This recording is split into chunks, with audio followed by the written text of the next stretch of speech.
Welcome to the third episode of Coffee with Conscious Coaches. I'm Poonam. I'm a mom of two grown up boys, and I'm on this journey to become conscious so I can spread consciousness. I'm Anna. I'm also a conscious coach. I'm a doula and a mom, and in for the ride as well to just explore and discover the depths of ourselves and our consciousness. Hi everyone, and I'm Fatima, and I'm happy to be here with Poonam and Anna. And I'm a conscious parenting coach and a Montessori educator. And I'm excited to flow on this journey with all of you. And it's a very exciting journey. I agree. That's right. Okay, so we'll draw another card today. Yeah. Let's see what we get.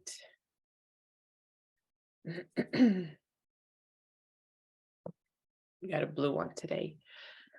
When you are able to release your anxieties, your children will follow your lead. Ooh. Mm-hmm. That is very, very powerful. Yeah. When you're able to release your anxieties, your children will follow your lead. Monkey see, monkey do. That's right. That's right. Every day I see parents, like even when my clients come and talk about their kids, I see that they are asking their children to do something, but they themselves are not demonstrating what they expect their children to do. Right. So you kind of have to bring them back to, they don't hear what you say. They just learn from what you do.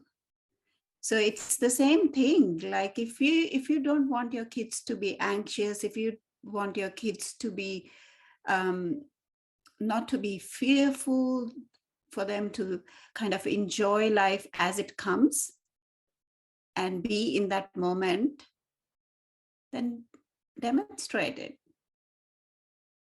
And they'll follow you. I think children, especially little ones, I mean, even I could probably say to, in some parts all the way through teenagehood, but a little under 10, they mirror completely the family dynamic. And they mirror it and they show it so authentically that I think it's hard for us parents to recognize it because it is raw. They have no filter in showing us what we're doing in the family, right?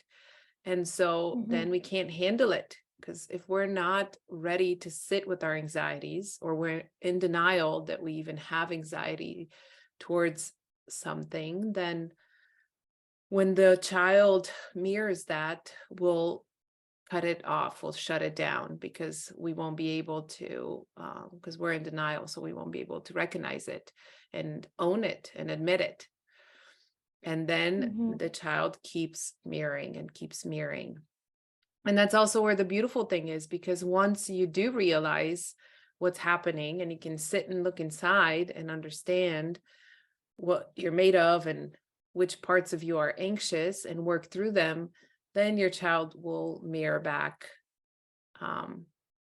whatever you're putting in front of them. So it goes both ways. It doesn't just go the hard way, the negative way. So if you resolve yourself, then your child will be fine. They don't need to take on that anxiety. And in this sense, this ties back to our first card, where our kids are our teachers, because that's how they teach us. They have a way of showing us exactly what we're doing, but we need to learn the language to look at it and read between the lines, right? Yeah, because they're feeling your energy. They feel the energy around within the environment. So they might not have the words, but they feel what we're giving off. Yeah. And that's where the divide between being conscious and unconscious comes up. Yeah. Because we are not conscious, we don't realize this is happening. Yes. And like we were discussing last time, the moment you become an observer, that's when things start unfolding. And that's when you will see that it's a mirror, you know?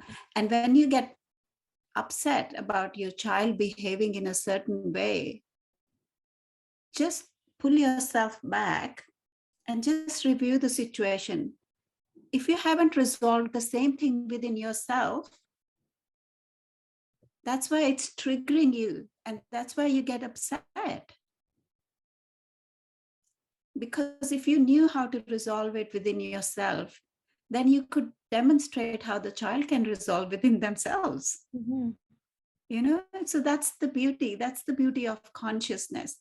The moment you turn that switch on and you get into that mode, every day is a learning journey.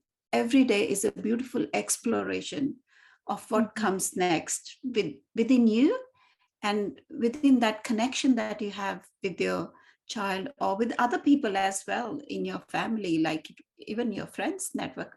Every relationship is actually demonstrating that. But because the children are so naive, they mirror the best. And yeah. Yeah, that shows the importance of self-regulation, Mm-hmm. right? Mm-hmm. Regulating your nervous system is so important. Yeah. And that happens through meditating. But what I can speak about this is that in Montessori, they would always say that if your class is chaos, if the kids are chaos, it's because it's you. You never understand what do they mean because the teacher. It's because the energy I'm giving off. Say if I'm calm, my class will be calm, the kids will become calm, the children will be calm. So it's that's the important aspect where you can see a major change in the environment, in how you show up. Because if you show up in this environment where kids are anxious, angry, they sense it. So their nervous system, what they show within themselves will be exactly how you are. And so the more agitated you are, the more your nervous system acts up, the more they will act out because they can sense this. And the more you calm and the more you realize that you have to embody it, and you instantly see the change within them. So you realize the importance of the energy we give off and what we show. And there's something I read as well in the week regarding our previous card, and it said that self-love can only come through self-awareness. And so if we aren't aware, you can't love someone you don't know. Yeah. So if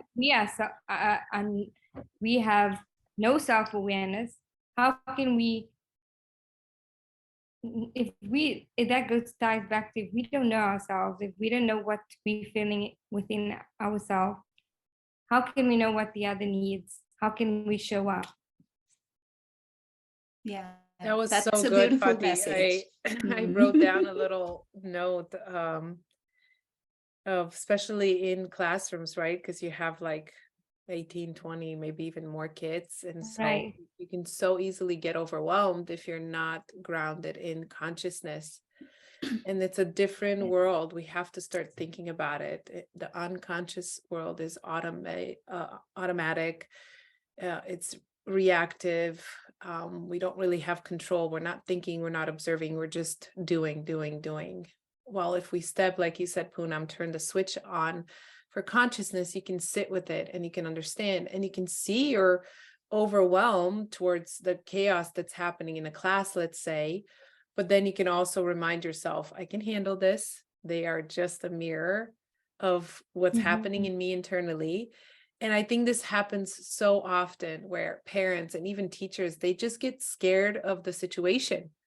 They get scared of the chaos. They get scared of resolving a conflict. They don't want to deal with it.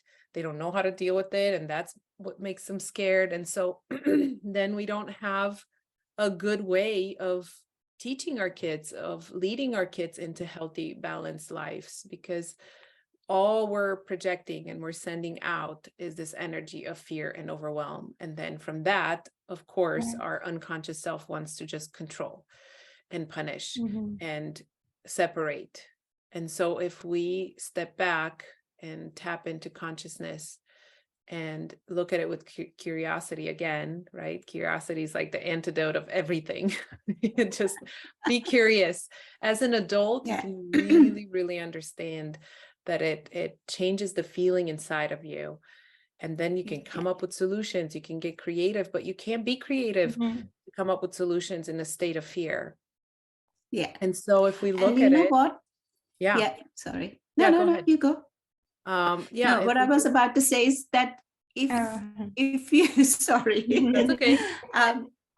If you realize when you realize that the behavior that you're displaying is not what you wanted to display. Let's say there's chaos, there's the kid is upset, or all the kids are upset. So slowly you're trying to create boundaries, but then slowly you realize you're raising your voice and you're getting into that zone where you're becoming angry. The moment you realize that, you can stop and just say, I think I need to calm myself. I'll come back after 5 minutes. I shouldn't be talking to you like this. It's as simple as that. And by doing that, you create the awareness for the child to realize that it's okay for me to feel this way. And so you give them the tool and the words, the vocabulary to use the next time they feel angry or upset. Or so you give them that tool. Exactly. That's the way to express their feelings. Yeah. And the next time your child is angry, you can say, it looks like you're very upset. This is not the way we talk. So it looks like you need to go away for a bit and calm yourself. I want to listen to you, but I don't want to be disrespected. So they know that when they're angry or upset, it's okay. It's okay. It's healthy anger. And there's nothing wrong in feeling that. It's when we start repressing our own and teach them to repress theirs, that's when we start creating the chaos inside. And Gabor Mate, in his latest book, The Myth of Normal, really explains this well. He talks about how the repression of emotions and feelings lead to so many physiological illnesses later on. It has a direct correlation. And obviously, when you're repressing, anxiety would be part of it as well. So if we can demonstrate that we can feel the feelings and the emotions, but we give ourselves tools and demonstrate those tools, the kids would know how to deal with it, and then they don't need to be anxious, if we model that. That goes back to name it, tame it. Mm-hmm. Yes, exactly. That's correct. And I would add that the gift of pausing, there's so much into it. When we adults can pause and take a step back, we not only show children that it's okay that you've had a reaction, it won't be punished. I'm going to go figure out how to think about this, because this is bigger than us right now. It's not you that's bad or wrong or not right. It's just the situation. And I am the adult, I am the parent responsible. So I will figure it out. Let's take a pause. And then the child doesn't internalize that they're bad. When we're so in reactivity and we just snap constantly on them, the only thing that really the child learns is to internalize that they're bad, that their behavior is who they are, and it's not right, and it's not accepted by the parent. And then we can come up with a ton of explanations of like why this is not right. It doesn't matter. The kid can't hear anymore. And so we haven't really created anything. So it's important to really understand life in this layered way, because what we do on the outside has a different meaning and it sets inside differently. And once we understand that, I think we can get even more excited about trying something different and really looking underneath the child's behavior to dig and discover what's happening and what's going on. Yeah. Yeah, that was a beautiful, beautiful conversation. We'll catch up with our audience next time. And if you are listening to this conversation today and you have any questions that we can answer, please feel free to put your questions below. And if you've liked this video, please subscribe to our channel and please share this information so other people can learn from this as well. Thank you so much. We look forward to seeing you next time. Thank you. Thank you.